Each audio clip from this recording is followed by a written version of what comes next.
Welcome to Greenbrier Campground in Gatlinburg, Tennessee.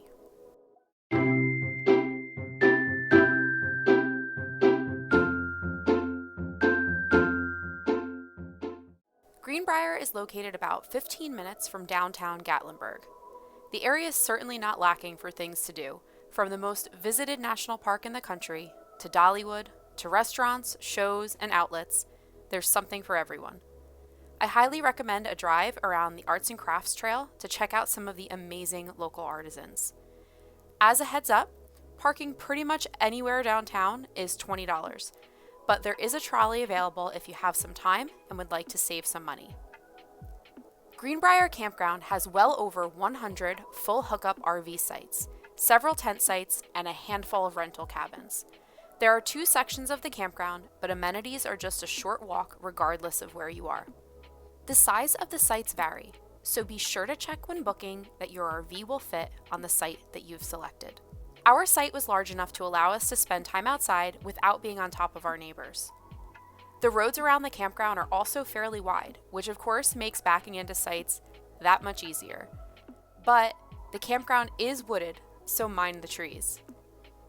All of their sites have fire pits, picnic tables, and charcoal grills, plus 30 and 50 amp power and cable.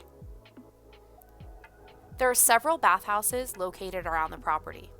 The newest one in the Phase 2 area was immaculate, and there are 2 more in the main campground area.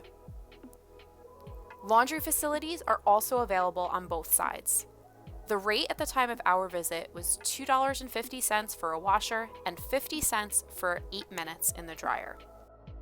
A big draw to Greenbrier is its location, and being surrounded by water just makes it picturesque. There are several beach areas on the riverfront as well as walking paths. They have playgrounds, a basketball court, horseshoe pits, and, at the time of our visit, a large inflatable obstacle course. Unfortunately, we did find that the campground Wi-Fi was less than stellar, and due to the campground's location, our cell service was only about 2 bars on both T-Mobile and AT&T. It was sufficient to access the internet, but streaming and video conferencing were more challenging.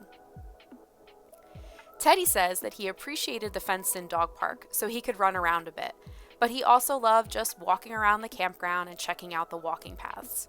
Since he doesn't like to get his feet wet, or any part of him wet for that matter, he did appreciate that the rivers were somewhat shallow and had plenty of rocks for him to hop around on, so he could still explore but not get those paws wet.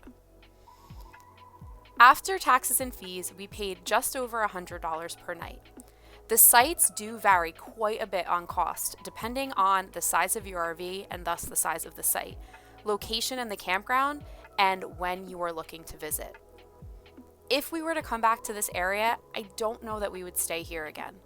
The campground's lovely, it's clean, and maybe our expectations were too high, but we were underwhelmed considering what it cost.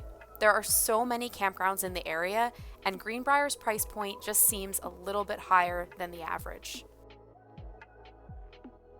Have you stayed here? Tell us what you thought in the comments. Thanks so much for watching. Please give us a thumbs up, subscribe, and we'll see where the road takes us next.